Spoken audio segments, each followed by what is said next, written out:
Good morning, friends. It is indeed a pleasure to welcome you to this satellite-based interactive program. It is a privilege that today I have with me Professor Vaibhav Bhai Kothari. He is an assistant professor at Samarpan Arts and Commerce College, Department of English. Friends, today we are going to talk about a very well-known novelist of English literature, Jane Austen. The topic is Jane Austen, a novelist. Before we begin, I would like to give you a brief outline of our presentation. It goes like this, that we shall first talk about the biographical details. Then Vaibhav Bhai will tell you something about the historical background of Jane Austen. Then I will tell you something about Austen's major works. That will be a kind of introduction.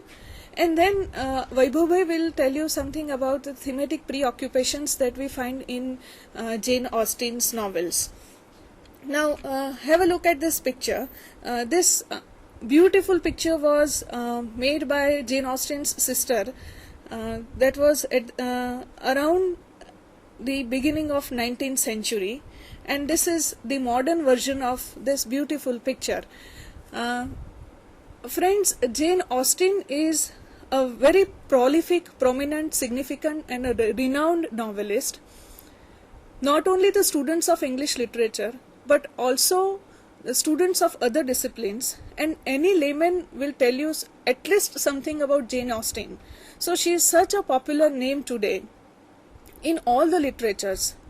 But also it is true that her novels have been read by many readers all over the world, and at the same time her novels have been celebrated by making into films, revisions of films, also into television serials. She is such a popular name today.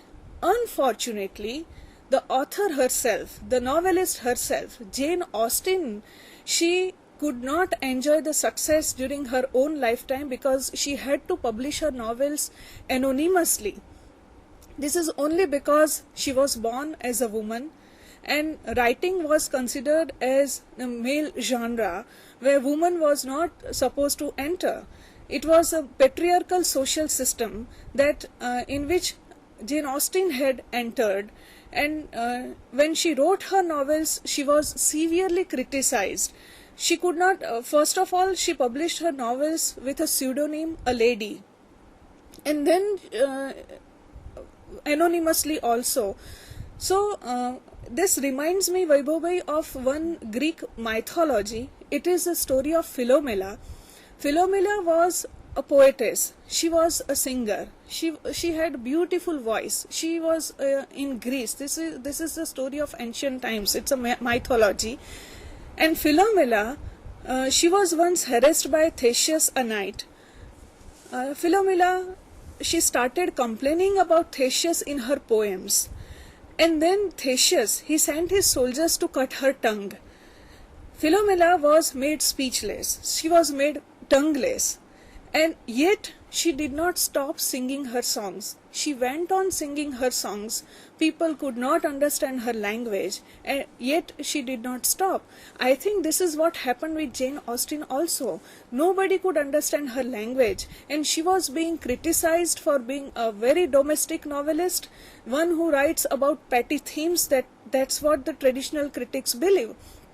But this is also true for a woman who lives within the four walls of her family, probably like Richardson or Henry Fielding. Jane Austen did not have the exposure to go out. That's why probably she could not write about the adventures.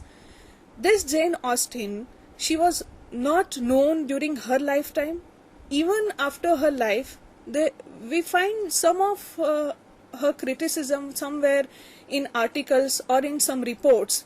But it was around 1939 that the first book came out. Almost 100 years after her death, a book came out called Jane Austen and Her Art. And the credit goes to Virginia Woolf, who around 1929-1930s in her essays mentioned Jane Austen as one of the wonderful woman writers. and she up to an extent that she calls her the best writer among women. So that credit goes to Virginia Woolf, and that is the best tribute given by one artist to another, one novelist to another, when she calls her the best novelist. So it was around 1939 that people came to know, people took Jane Austen seriously, and started giving their opinions in the modern criticism. Again around 1960s, with the coming up of feminist criticism, Jane Austen was revised.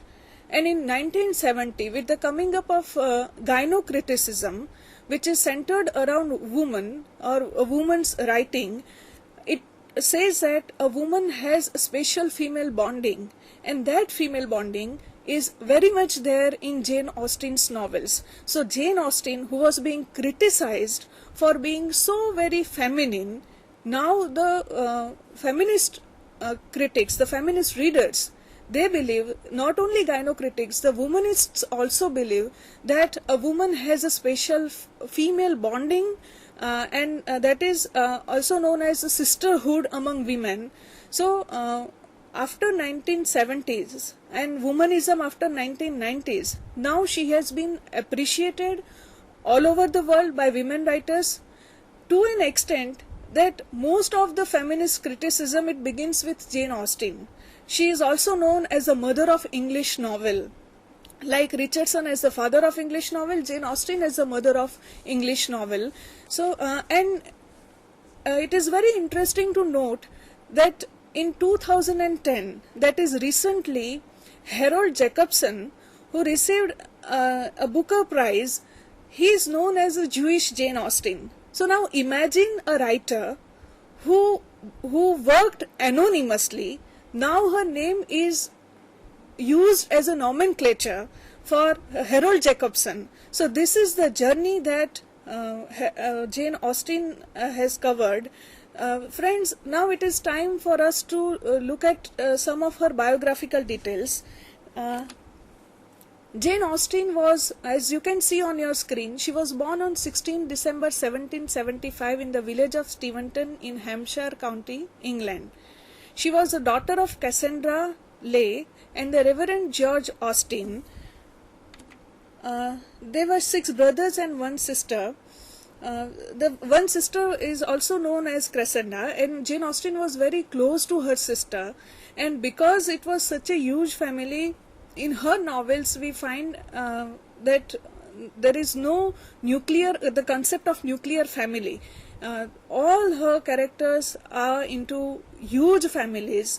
The best part about Jane Austen was she was tutored at home, and thanks to her father, and she was sent to school and attended the Abbey School in Reading, Berkshire.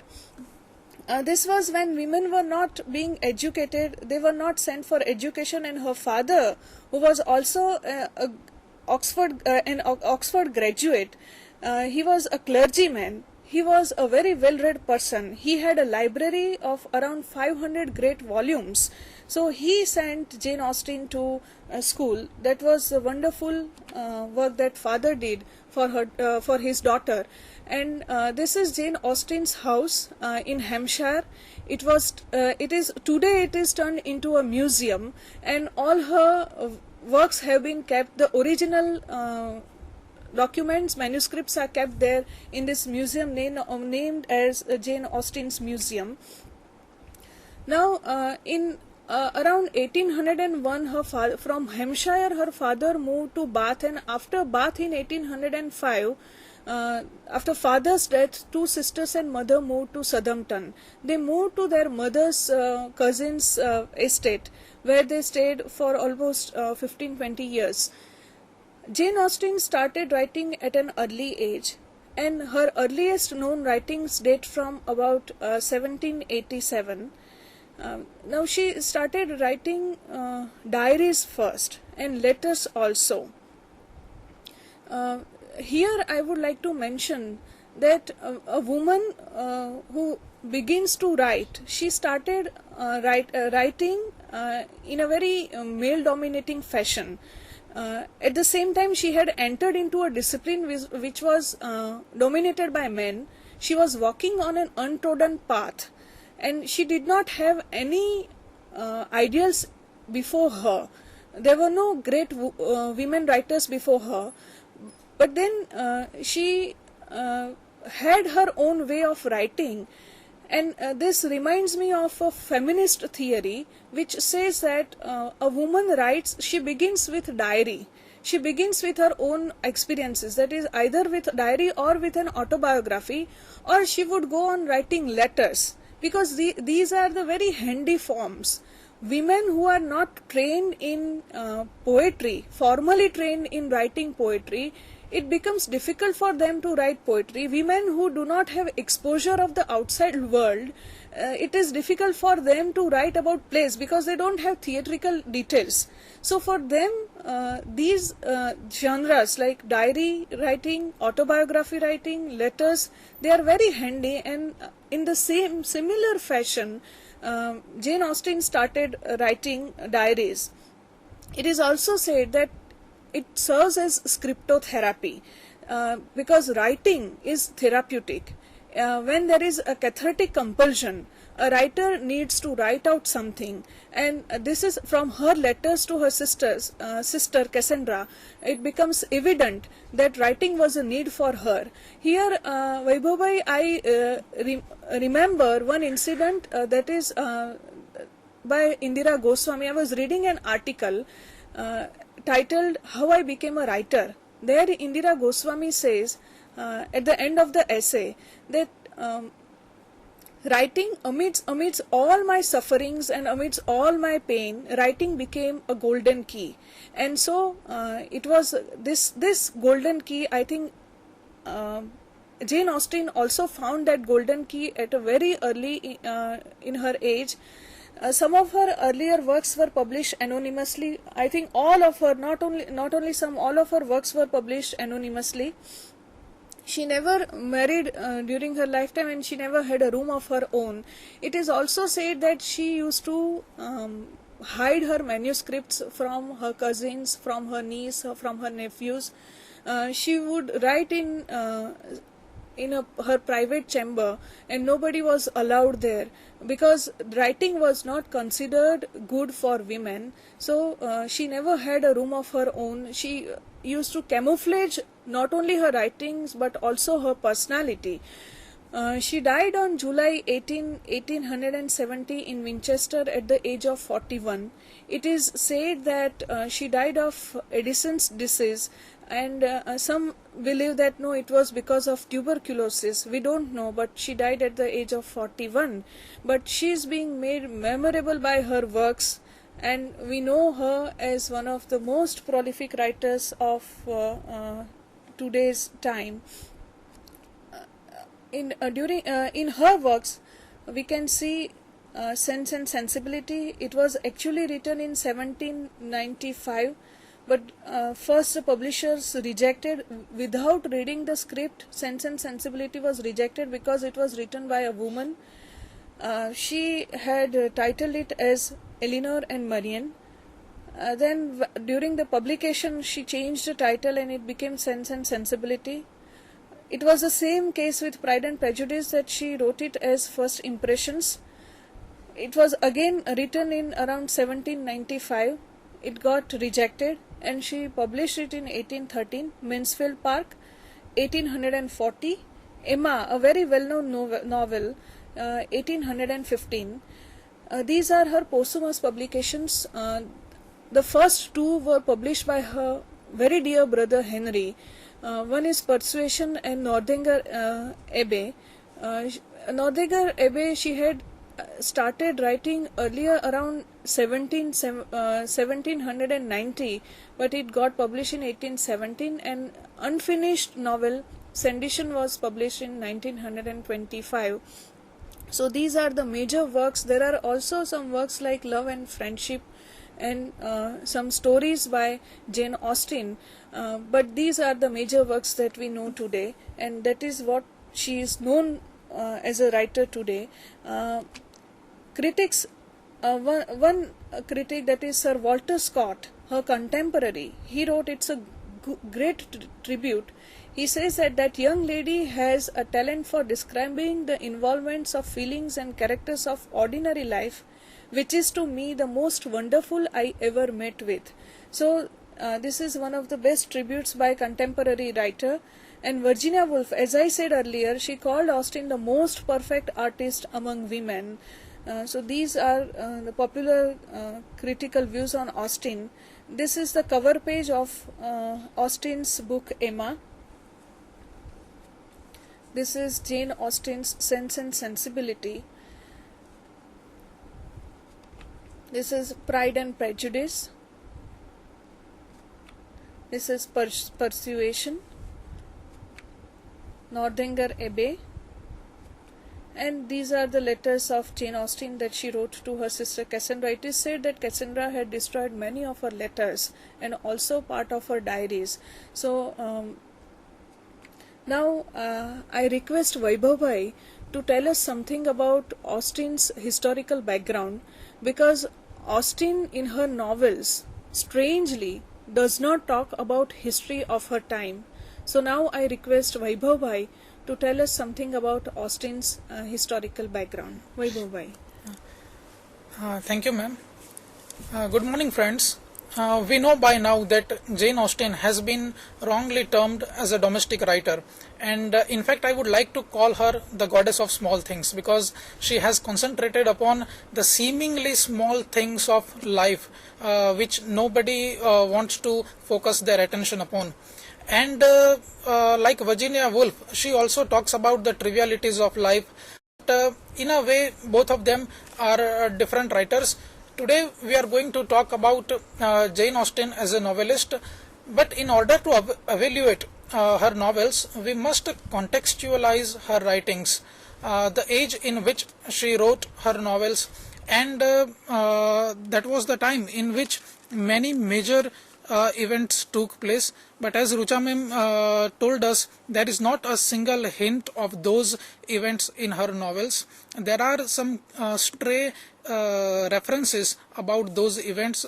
So one of the most world-shattering event was the French Revolution, and as you can see on the screen, that the French Revolution began when Jane Austen was just 13 years old, and as ma'am told us that she had written her first novel Love and Friendship before she turned 15. Now French Revolution replaced old ideals, old world order, but it did not replace them with something new. There was nothing to fill the vacuum with, and therefore the French Revolution gradually turned into the reign of terror. As you can see on the screen, she lived a secluded and uneventful life. She lived in Hampshire and Kent and did not have any idea about the north of England. Now, I would like to mention here that she has written a letter to the librarian of the Prince of Regent, in which she says, I quote, she calls herself, I quote, the most unlearned and uninformed female who ever dared to be an authoress, unquote. And then she calls herself as somebody who wrote on 3 inches of ivory, who painted on 3 inches of ivory with a little brush. So she was immensely modest, and by now it has been proved that she was very well versed in French. She knew a little bit of Italian, and she was very well acquainted with Warren Hastings. She knew her contemporaries Wordsworth, Byron, and Walter Scott.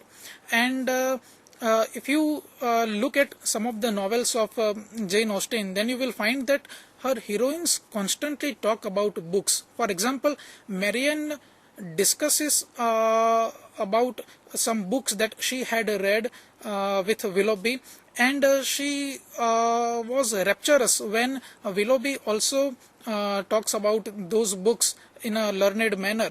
At the same time, in a novel Mansfield Park, when Fanny Price moves from Mansfield Park to Portsmouth, she had left her books behind in Mansfield Park, and for that reason she felt very bad about it. She constantly missed those books which she held to be very dear to her, and therefore she became a member of the circulating library. She used to take books from that circulating library, and she wanted to instill that habit of reading to her sister Susan, who was not very interested into this habit.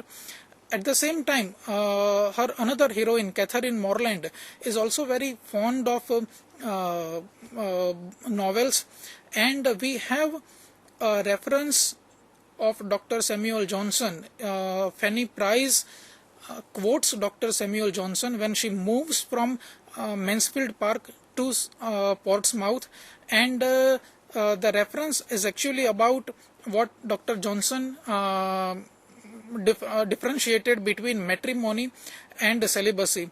And Dr. Samuel Johnson had said that matrimony involved some pains, but at the same time celibacy did not have any pleasure at all. So she in a way compared the experiences that she had living in Mansfield Park and at the same time in Portsmouth. So we can stretch our imagination into believing that Jane Austen was a well-read person, and she was just being modest by saying that she knew only her mother tongue and she had read very little into her mother tongue. Now, as you can see on your screen, the French Revolution had a vast impact across Europe, and there was another imminent threat to England from Napoleon. It was an age of Napoleonic wars, and Napoleon was leading his armies across Europe at that time, but there is not a single reference of the French Revolution or the Napoleonic wars in her writings. And later on we will talk about the exact reasons why she does not mention these major and tumultuous events in her novels. There are various charges leveled against Jane Austen. One of them is that she was an escapist writer. Now, a layman or a student of literature who has just casually read the novels of Jane Austen will believe that Jane Austen is an escapist writer. But if we analyze her novels in a proper manner, if we put her writings in a perspective, then we find that she was not an escapist writer. She was the most realistic of them all. When the French Revolution began with the idealism, liberty, equality and fraternity, all the writers who lived in the age of Jane Austen were immediately attracted to this movement. Among them were Coleridge, Walter Scott and Wordsworth. And Wordsworth wrote a poem on French Revolution in which he said, "Bliss was it in dawn to be alive, but to be young was to be heaven." In that way he praised the fervor, the enthusiasm which he felt at the prospects of having a new order in the society of England. But when England declared a war on France in 1773, Wordsworth was completely disillusioned. He was frustrated because the kind of impact that he had envisioned, it didn't materialize in England, because in France there was a large bloodshed, there was a violence on the larger scale, and anybody who was on the side of monarchy was immediately butchered. They were awarded death penalty, and even Jane Austen's brother-in-law was awarded a death penalty in France. So whatever ideals that they had about, whatever rosy picture that they had from the French Revolution were completely washed away, because the French Revolution gradually turned into the reign of terror, and the kind of impact that it had on the society of France, it did not have on the society of England. And for that purpose, Wordsworth went back into his own imaginative land. He created some utopian islands of his own in his poems. Walter Scott was also another disillusioned man, and he devised his own strategy. He wrote historical romances. He went to the medieval past to get away from the grim reality of the society, of the after effects of the French Revolution. But Jane Austen was a realist, and she did not go to any make-believe world of her own. She faithfully presented what she felt, what she looked at the English society of that time. And for that reason, we cannot call Jane Austen as an escapist writer. She has not escaped into a utopian world. And from the very beginning, she is a very pragmatic writer. She does not nurse any ideas of social change overnight, and she does not believe that society can be changed in a shoddy manner. But she believes that it's a gradual process, and her concept of class system is also to be looked at. We will look at it later. Another charge that is leveled on Jane Austen is that she was not knowledgeable. And as I had pointed out, Jane Austen had read many books. Her two brothers were in the Navy. Her relatives on the maternal side were directly or indirectly associated with the armed forces in England. So it would be wrong to say that she did not have any idea about the French Revolution taking place, and she did not believe in those. The only reason that I can give is she did not believe in something that could go against her idea of stability and her idea of social order. French Revolution aimed at completely overthrowing monarchy and establishing a new order. Now that was something which was in stark contrast to what Jane Austen stood for, and therefore she could not subscribe to this belief. Similarly, the another charge that is leveled against her is she had a very few social contacts, and she did not merge with people. She did not socialize much. Therefore, whatever social contacts that she had were not interested in the French Revolution and Napoleonic Wars. So her vision of the world was quite limited on that ground. This was another charge. But as I told you, she was quite familiar with what was happening on the other side of the Atlantic. The only thing that the ramifications were not felt on this side of the Atlantic in England, and therefore she did not think it necessary to give vent to those suppressed anger which the French people experienced there. And sometimes she has been compared to Virginia Woolf. If you look at Mrs. Dalloway, written by Virginia Woolf, the novel was written just after the First World War, and there are some references to the devastating effects of the First World War, the rising rate of unemployment, the spate of suicides, nervous breakdown.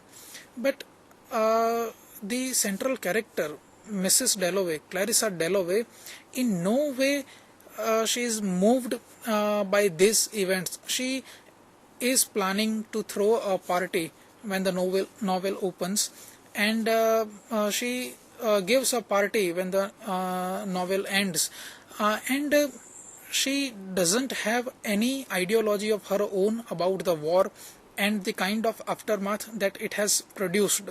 She is just busy selecting the dress that she is going to wear, the kind of shopping that she would indulge in, and the kind of people who would throng her party. So Mrs. Dalloway is another character that can be compared with the characters of Jane Austen, and William Thackeray has also been charged with this complacency, that he did not write anything about Napoleonic wars. But William Thackeray has given answer to that criticism by saying, I quote, "We do not claim rank among the military novelists. Our place is with the non-combatants." Unquote. Now, what William Thackeray has said about himself can be equally applied to Jane Austen. She enjoys this privileged isolation of her own. She enjoys this peace that a stable government offers in England, and that she does not like anything to ruffle the feathers which can upset her. And if she had wished, she could have written about French Revolution in her novels, because there are many characters in the novels who are directly associated with the armed forces. For example, we have in Pride and Prejudice a heroine called Lydia who flirts with soldiers. Then we have the sailor named William in Mansfield Park. Then there are Frederick Wentworth and Captain Benwick in the novel Persuasion. So if she had wanted to delineate those events in her novel, she had ample opportunity to do so. But the fact is that she was just not interested in outlining the course of history, because she believed that war is an abnormal phenomenon, while peace and daily routine are here to stay, and therefore she wrote about those things in her novel. There are some critics who believe that Jane Austen did not write about French Revolution because she was the first champion of art for art's sake, and art requires a selection. It has been said by someone that creativity is allowing yourself to make mistakes and exactly knowing which ones to keep. So in art we make a selective choice of mistakes, and if it can be said a mistake, the exclusion of French Revolution, then she was very proud of it. There is another writer called G.K. Chesterton who described her as a writer content to write, I quote, "a story as domestic as a diary, in the intervals of pies and puddings, without so much as looking out of the window to notice the French Revolution," unquote. And as far as the ideals of French revolutions are concerned, liberty, equality and fraternity, she held a completely different view of those ideals than what her contemporaries felt. She believed that equality is not a practical concept. It is just a utopia. While Wordsworth and Coleridge believed that new society can be modeled on the ideal of equality, where everything would be on the same platform, Jane Austen believed that it's not a practical solution to the hierarchy of class that we have. And for that purpose, in her novels, we find the aristocrats, the landed gentry, the merchants, the farmers.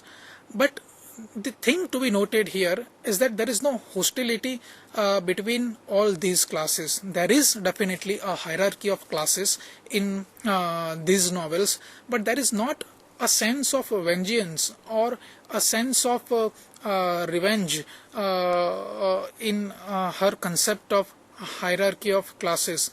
And another idea that French Revolution gave was liberty. Now, Virginia Woolf said that Jane Austen said that individual liberty cannot be achieved at the cost of social responsibilities. Wordsworth had written a poem called The Growth of a Poet's Mind, and it was largely an autobiographical poem in which he talked about the growth of the soul, the spiritual quest of the soul. But Jane Austen believed that it doesn't work in real life. If we can take an individual away from the society, then there are no such prototypes of this tendency in her novels. And if any character transgresses the boundaries set by the society, then she ridicules those characters in her novels. Another thing, when we talk about historical background, we must look at it is industrial revolution. Now it's said that in England, industrial revolution came first and modernity came afterwards, and in India modernity came first and industrial revolution came much later in the post liberalization era. But industrial revolution did have its negative effects upon the society. The society, which was largely agricultural, tended to become capitalist society, and it gave birth to a new kind of class called capitalist class, which was in stark contrast to the landed gentry. Now if you look at the novels of Jane Austen, she does not favor this new money-minded business class, and in her novel there are some characters, there are some families, for example Dashwoods or Woodhouses, Elliots, who are old-fashioned feudal families, and Jane Austen prefers those old feudal families to new merchant class, and she makes fun of this new merchant class in her novel Pride and Prejudice. There is a character in Pride and Prejudice called Mr. Lucas, and he has amassed much wealth, but he has not achieved any social recognition in his life, and for that purpose he wants to give away his business, and he wants to aspire to be a landed one of the landed gentry, and that is how she has ridiculed this class, this new business class. England in industrial revolution completely changed the way society looked at itself, and I want to quote something from a novel called Sibyl, written by Benjamin Disraeli. I quote, "Two nations between whom there is no intercourse and no sympathy, who are ignorant of each other's habits, thoughts and feelings, as if they were dwellers in different zones," unquote. And as a result of industrial revolution, family life suffered complete disintegration, and Jane Austen did not approve of this, and as I said earlier, she was not in favor of something that could upset the apple cart, that could upset the recognized social order, and therefore she has indirectly criticized industrial revolution in her novels. So now I request Rucha ma'am to please say us something about her major novels. Yes, but before that, let me show you some of the slides about the historical background. That is, when Austen was 22, Napoleon was leading his army across Europe, as Vaibhav said, and England realized Napoleon's imminent invasion, and Austen was composing Northanger Abbey at that time. She had already finished Eleanor and Marianne and First Impressions. So she was aware of French Revolution, Napoleon's rebellion. Irish rebellion under Emmet caused great anxiety to the people of England. And Napoleon and Josephine were crowned by Pope in Paris, and Spain declared war against Great Britain. And in 1806, Napoleon declared blockade against England, and battles were fought at Saragossa, Corunna, and Albuera. Napoleon was deposed and sent to Elba while she was composing Emma. The news of Napoleon's escape from Elba surprised the world, and before Emma was published, the Battle of Waterloo had been over, and Napoleon had been confined to St. Helena. Now, Vaibhavi, feel free to add your comments to this historical background. Yeah, as Graham Hugh puts it, the world of which her novels present a corner was a world in convulsion, filled with wars, revolutions, the struggle for political liberty, black repression, miserable poverty, and savage penal laws. As Rucha ma'am said in the beginning of this lecture, if you look at the quotation that we just saw by Graham Howe, he says that the world of which her novels present a corner. Now, please keep in mind the words a corner given by Graham Howe. In a way, he seems to be saying that Jane Austen's novels are very domestic, very regional novels, and she does not have any idea of the larger perspective, because her novels present just a corner of the world. Now, that was I told you about this industrial revolution, how agricultural economy turned to capitalist economy, and the French Revolution occurred on the other side of the Atlantic, while this industrial revolution was a phenomenon that happened nearer home, and therefore it had greater impact on Jane Austen's psyche than the French Revolution. Though industrial revolution is much lesser, it had much lesser consequences than the French Revolution, because in French Revolution, men, women and children, bishops, everybody who claimed loyalty to the monarchy were brutally killed, while in this industrial revolution there was no bloodshed, literally, but it had the potential to completely unstabilize the accepted order of England. Yeah, as you can see on your screen, it was new techniques and machines in the textile industries, and enclosure of common lands had a devastating effect upon the cotton industry, as Vaibhav said, and the famed English countryside started depopulating, and the manufacturing towns rapidly expanded. For example, between 1800 and 1840, Birmingham, Sheffield and Leicester doubled their population. So this is the effect of industrial revolution.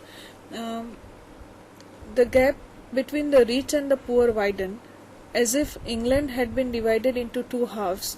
And Vaibhav quoted from Disraeli, as he described it in Sibyl, that the two nations between whom there is no intercourse and no sympathy, who are ignorant of each other's habits, thoughts and feelings, as if they were dwellers in different zones. So this is a devastating effect of industrial revolution, and it is also because of industrial revolution family life suffered disintegration, and this was in stark contrast to Austen's idea of stability in life, and she did not approve of anything that could upset the state of order and balance in life. Now friends, I thank Vaibhav for giving us such a thorough information about the historical background. Now you can see this is the first page of Sense and Sensibility, the original cover page of the novel which was published in 1811. It was not by Jane Austen but by a lady. And Sense and Sensibility, it was first written in 1795 as Elinor and Marian. These are the two major characters in the novel, and Austen wanted to publish the novel as Elinor and Marian, but as I said in the beginning, that the manuscript was directly rejected by the publisher. It got published in 1811, and now you can see the major characters in Sense and Sensibility. It was also first written in epistolary style in the Richardson's fashion, but then while during the publication, Jane Austen made it into third-person narrative. These are the major characters: Elinor and Marian, Mr. and Mrs. Dashwood, John and Fanny Dashwood, Sir John Middleton, and Mrs. Middleton. Now, it happens that Mr. and Mrs. Dashwood, they have 3 daughters, Elinor, Marian, and there is also third daughter, Margaret. Mr. Dashwood has a son called John from his first wife, and his wife is Fanny Dashwood. In the beginning of the novel, Mr. Dashwood dies, and he gives away his property to his sole heir, John, who is the boy, and according to the law of England, the property goes to the boy. So John gets his property. Mrs. Dashwood and her 3 daughters, they are left without any financial background. Now it happens that John and Fanny, those who live away from Norland Park, that is Mr. Dashwood's property, they come to stay with Mrs. Dashwood and her 3 daughters, and there Edward Ferrars, who is the brother of Fanny, he comes, and Elinor falls in love with Edward Ferrars. But during that time, Mrs. Dashwood decides to go away from Norland Park. They go to some other place that is owned by Mr. Middleton, who is a distant cousin of Mrs. Dashwood. There, Mr. Dashwood's mother-in-law, Mrs. Jennings, she gets a project to find a suitable match for all the 3 girls. So she introduces Marian to Colonel Brandon.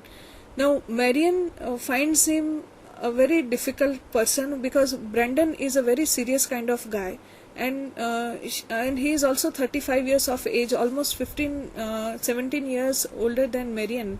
So she disapproves this proposal, and then Marian, she meets some John Willoughby. Willoughby is a very dashing young man who is interested in poetry, art, music, as Vaibhav said. That Willoughby is a person who talks about all the literature.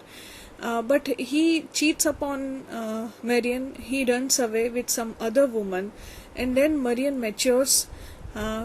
During that time, Edward Ferrars also comes and proposes to Elinor, and all the characters, they reconcile. And Sense stands for purity, for logic. Sensibility stands for emotion. So Elinor stands for logic, and Marian stands for emotions, that is impulsiveness. And both the characters, they mature at the end of the novel, and so both are the round characters. The other characters like that we find in Mansfield Park, that is Fanny Price, she is a static character, that she doesn't grow during the novel. But there are characters like Emma. Emma grows at the end of the novel when she decides to get married to Mr. Bingley. So but before we end our conversation, I would like to show you a clipping from I would like to show you a clipping, and it is about from Emma, where Emma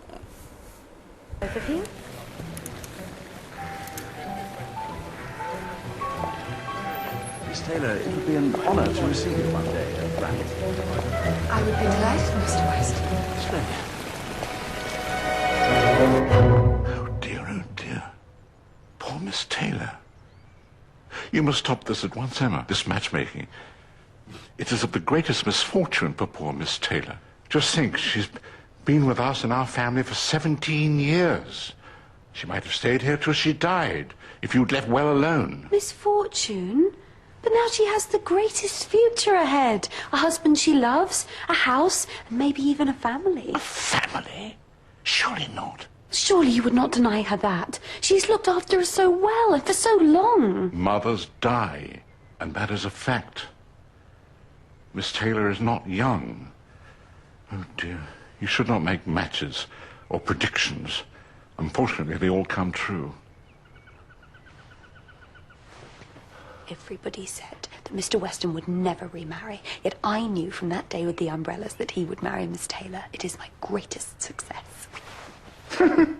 Success? And how do you reckon that? Success implies endeavour. Just saying to yourself, I think it would be a fine thing if Miss Taylor and Mr. Weston were to marry, and then repeating it to yourself every so often, is not the same as bringing it about. Just at the moment when Mr. Weston bought Randall's and was considering how to fill it, I was there to smooth the way. Ah! Just in time.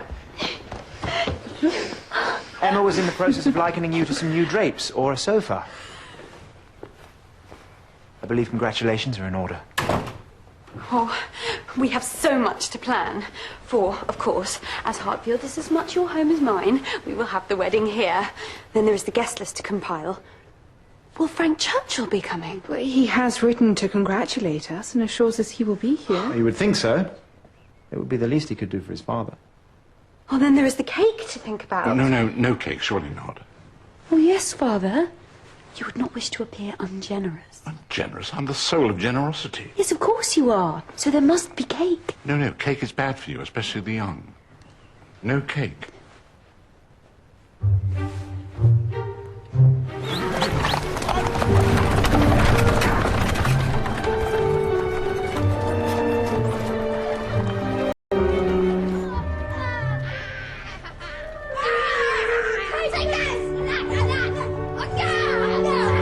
James, Henry, out!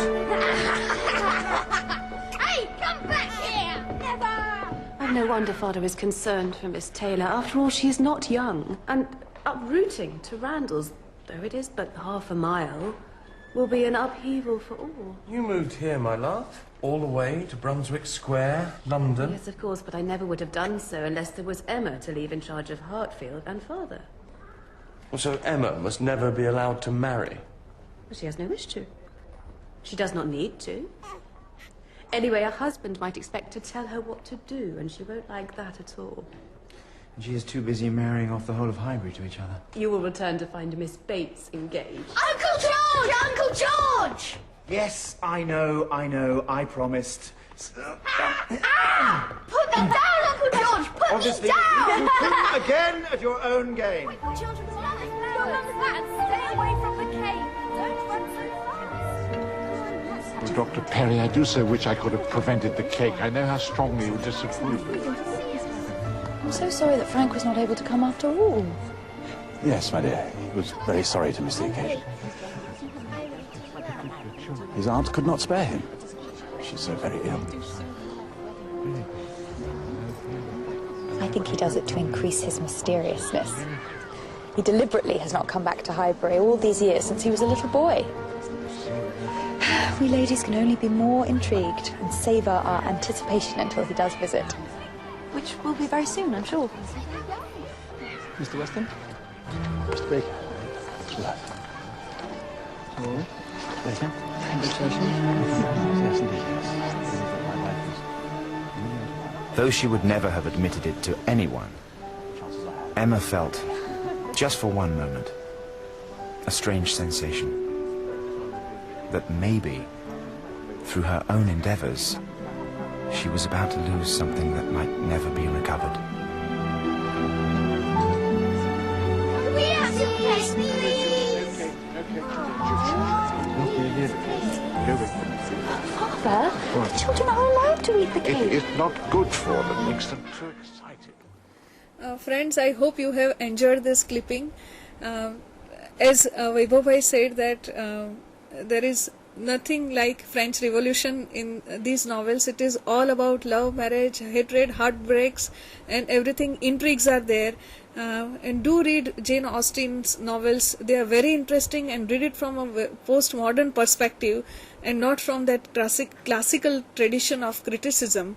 I hope you have enjoyed our conversation. See you next time. Thank you.